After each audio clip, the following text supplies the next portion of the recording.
उस अहंकार का त्याग करने से ये जड़ कट जाएगी।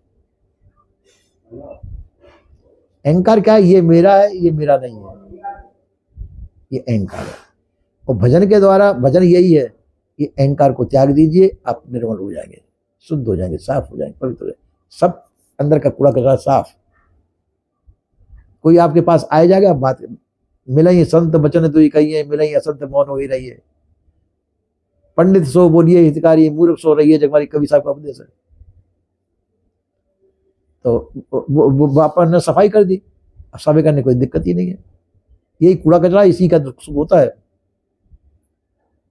और दुख सुख को आपने कर दिया साहब।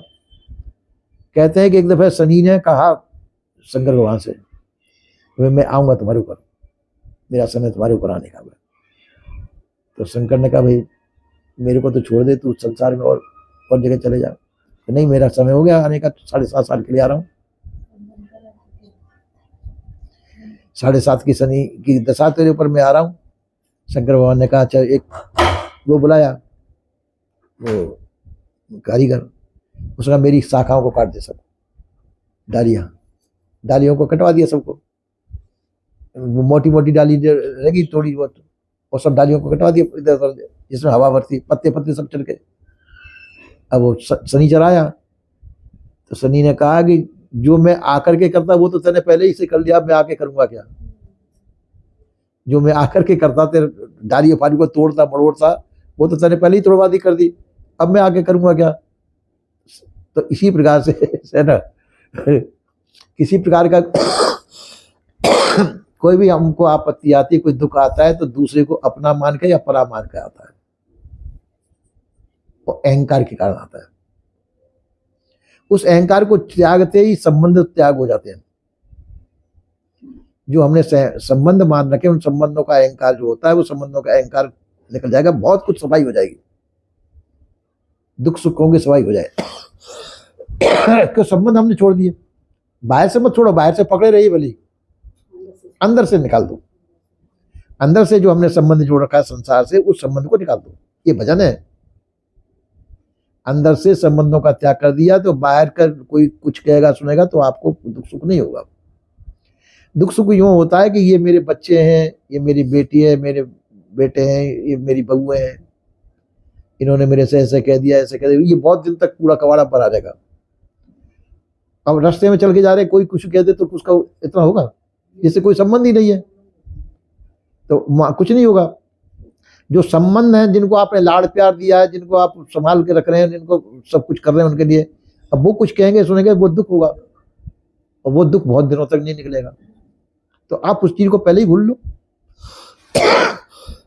जैसे शंकर उन्होंने डालियां फालियां कटवा, पीपल के पेड़ ने अपनी डालियां फालियां कटवा, तो फिर कोई दुख सुख की सवाल ही नहीं, सही आए चाहे चले जाए। तो इसी प्रकार से अपन भी जो है, ये जो मानी हुई शाखाएं हैं, शाखा अपनी अहमता और ममता की, इन्हीं से सभी विकार पैदा होते हैं। इन विकारों को पहले से ही साफ कर दो, अपने शुद्ध साफ बच जाओ। हमारा कुछ है नहीं और हम भी किसी के नहीं, न मैं किसी का, न मेरा कोई है। ये धारणा आते ही आपके सभी ऊपर से दिखाने के लिए, चाहे झूठे ही समझो, झूठे के लिए वो यार तू भी मेरा, तू भी मेरा, तू भी आ जा, तू भी आ जा, अपनी खुशी से आ जा, उनको ठीक है, नहीं आ जा तो पर मन के अंदर से निकाल दो। मन के अंदर की माया होती है, बाहर के व्यवहार से माया नहीं होती है। बाहर व्यवहार चाहे करते रहिए, पर अंदर विकार निकाल दीजिए, अंदर तो शांति आ जाएगी।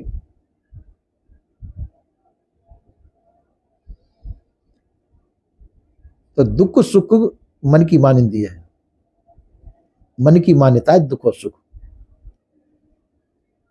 उस मन में से उस विकार को निकाल देंगे तो दुख सुख है ही नहीं, न दुख है तुम्हारे लिए, न सुख है। जैसे आज आपने जो है 100 घरों से आपका संबंध है, कभी किसी का कुछ हानि लाभ होगा, कभी किसी के यहाँ हानि लाभ, आपको रोज जाना पड़ेगा उनके यहाँ। हानि लाभ सुख दुख होना ही, सुख दुख में दोनों में शामिल होना पड़ेगा। तो 100 घरों में आप जाएंगे तो आप चैन ले पाएंगे क्या? उनको हल्का करिए। जहां तुम जाते हैं वहां पे बार बार, तो वो हल्का करोगे, भाई मुझे समय नहीं मिल पाया, चाहे झूठ बोल के चाहे सही बोल करके आप वहां से छूटा करना चाहते हैं, तो वो संबंध कम करने पड़ेंगे, तो वो ये शिकायत भी कम हो जाएंगी और वो संबंध भी आपके कम हो गए, तो आपको जाना आना भी नहीं पड़ेगा, कुछ न कुछ उपाय तो करना ही पड़ेगा। इसी प्रकार भजन क्यों नहीं हो पा रहा है? भजन इसीलिए नहीं हो पा रहा है कि हमने संबंध संसार के नहीं तोड़े हैं, और संसार के संबंध कच्चे धागे हैं। संसार के संबंध जो जो संबंध को हमने मारा, हमारी मृत्यु होगी तो संबंध कोई रोकेगा क्या? मृत्यु की दशा आ जाए तो संबंध रोक पाएंगे? हम चाहे संसार को कितना भी पकड़े तब भी छोड़ना ही पड़ेगा संसार को, और संसार के हमारे सामने चाहे कितने भी हो तब भी संसार छोड़ के जाना ही पड़ेगा। तो सही छोड़ने के बाद में ये होगा तो उसको पहले ही कर लो, मन के द्वारा कर लो, व्यवहार में चाहे बांधे रहो संसार को, पर मन में से वो कच्चे धागे, उन कच्चे धागों को तो तोड़ो जिनको हमने अपना मान रखा है। योग न हो जो कभी न छूटे, और असत्य उसे कहते हैं जिसका कभी मिलन न हो। तो हम सत्य को छोड़कर के असत्य में फंसे हुए हैं। जिसको हम अपना कह रहे हैं वो अपना है नहीं, जिसको हम अपना कहते हैं वो अपना है नहीं, उसको हम अपना मान रखें, और जो हमारा है उसको हम पहचानते नहीं है। आपके आप ही हैं, दूसरे जिनको आपने अपना मान रखा है वो आपके नहीं है। तो इसको कहते हैं मिथ्या ज्ञान। सत्संग का मतलब है कि सत्य का ज्ञान होना, सत्य संग। ये मिथ्या चीज को अपनी मत मानो, जो आपको छोड़ के जाए या आपको उन्हें छोड़ के जाना पड़े वो आप सत्य नहीं है। जिसका वियोग आपसे कभी भी ना हो वो सत्य है, तो उसको तो कभी कोई वियोग कर ही नहीं सकता है। आप अपने आप से तो कभी छूट नहीं सकते, अपना आप मुक्त हो जाएंगे तब भी आपका अपना आपा नहीं छूटेगा, संसार तो छूट जाएगा। वो सूक्ष्म रूप में संसार रहता है, मृत्यु होने पर स्थूल संसार छूट जाएगा, सूक्ष्म रूप में संसार बना जाएगा अंतःकरण में, फिर जन्म होगा। और मुक्त होने पर वो अंदर का बाहर का दोनों संसार छूट गए मुक्त स्थिति में। तो इसलिए मिथ्या ज्ञान का त्याग ही सत्संग है। सत्य का ज्ञान में सत्य जो वास्तविकता है उसको याद रखना, और झूठी चीज को सार सार को गए दे तोता दे उड़ाए। संसार होता ही है, इसमें कुछ मिलेगा नहीं, पर हाँ सही संसार का है, सही का संसार से संबंध है, आपका संसार से संबंध नहीं है। पर आप सही के साथ में बंधे हुए हैं, इसलिए संसार का व्यवहार में चिंतित हैं। वास्तविकता का ज्ञान होने पर ये समझो नाटक कर रहे हैं, ये नाटक है। संसार में जो अपन खेल रहे हैं ये नाटक ही है, सही का नाटक है। तो नाटक की तरह से संसार के व्यवहार करो सब। नाटक करना, अब नाटक करते अपने स्टेज पे, कोई कुछ राजा बनता है, कोई रानी बनती है, कोई नौकर बनते, कोई चाकर बनते हैं, तो नाटक करने में कोई किसी का दुख होता है क्या? झूठी तो है वो, मरना मारना झूठी, तो वो व्यवहार सब झूठे के। तो ऐसे ही समझो वो नाटक झूठा है, जिसी प्रकार से ये भी नाटक है। वो थोड़े समय का नाटक है, घंटे 2 घंटे का, और ये लंबे समय का नाटक है। तो ये सही का व्यवहार है, ये नाटक है। आखिर सही छोड़ना पड़ेगा, नाटक खत्म। जब तक सही है जब तक नाटक है, और सही छूट जाएगा ये नाटक खत्म, फिर दूसरा नाटक चालू हो जाएगा प्रारब्ध के अनुसार। और सभी नाटकों को खत्म करते हो तो सभी छोड़ करके अपने निश्चित वासना रहित हो जाओ, खत्म के साथ नाटक सभी खत्म। वासना में नाटक अंकित रहता है, आपके दूसरे संस्कार मौजूद रहते हैं। तो वासनाओं को खत्म कर दो तो वो संस्कार भी जल करके खाक, फिर नाटक खेलना ही नहीं है। पर उसमें सब्र नहीं होगा तुमको कि नहीं नाटक तो खेलना जरूरी है, नाटक खेलना जरूरी है।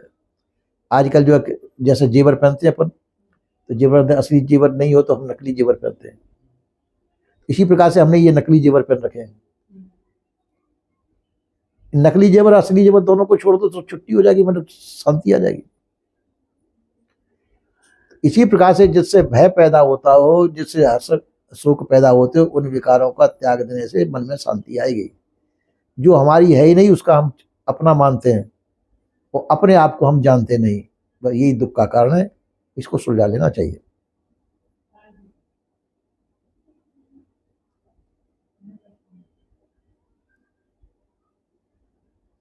समझ में आता है बेटा? पुत्रों को ऐसे ही समझाते थे, ज्ञान देते थे। ब्रह्मा जी के पुत्र पैदा होते थे तो नारद जी उनको ज्ञान देते थे, तो सब घर को छोड़ते चले जाते थे। ब्रह्मा जी बहुत दुखी हुए कि मेरे पुत्र हैं और ये सिका भरा कर जंगल में निकाल देता, तपस्या करो जा करके, अब मेरे वंश कैसे चलेगा। तो नारद जी को उन्होंने श्राप दिया, ब्रह्मा जी ने, तुम जो 10 मिनट से ज्यादा एक जगह नहीं ठहर सकते हो। तुम्हारे पेट में दर्द होने लग जाएगा 10 मिनट से ज्यादा। तो नारद जी ने कहा कि चलो, कभी एक जगह ठहर नहीं सकता तो चलते चलते मैं उपदेश दूंगा। उन्होंने तब भी सत्संग नहीं छोड़ा। उन्होंने उनसे कह दिया, भाई आज भाई मैं तो रुक नहीं सकता, मेरे पेट में दर्द होने लग गया, तो तुमको सत्संग सुनना तो मेरे साथ ही चलो। और चलते भी वो सत्संग सुनाने लगे, तब भी वो नारद जी को, तो नारद जी उससे सत्संग से ब्रह्मा जी भी परेशान, उनके पिता ही थे ब्रह्मा जी। नारद जी के पिता थे? हाँ, ब्रह्मा जी मानसिक पुत्र थे नारद जी। मानसिक पुत्र जो मान लिए अपने नहीं है, जब गोद ले लेते ना पुत्र को, वो मानसिक पुत्र हुआ बात। तो जो हमारा नहीं है उसको हमने अपना मान लिया, वो मानसिक हुआ। वो नारद जी की शादी हुई थी शायद? मैंने नहीं सुना सर, नारद जी की नहीं हुई। शादी होने को थी पर बाजी हुई नहीं। तो वो साहेब सत्संग में सुनाते थे, तो नारद जी ने भी 20 साल की लड़की के साथ शादी कर ली की होगी, मेरे को ध्यान नहीं है। हाँ, बहू बेटी का सत्संग चल रहा था, तो जितेंद्र साहब की बात एक जगह तो वो तो सभा में परीक्षा लेती थी। साइकिल से क्या चलना, जो हवाई जहाज तुम्हारी मौजूद है तो हवाई जहाज से जाओ, सीधे सीधे अपने गंतव्य स्थान पे पहुंचो।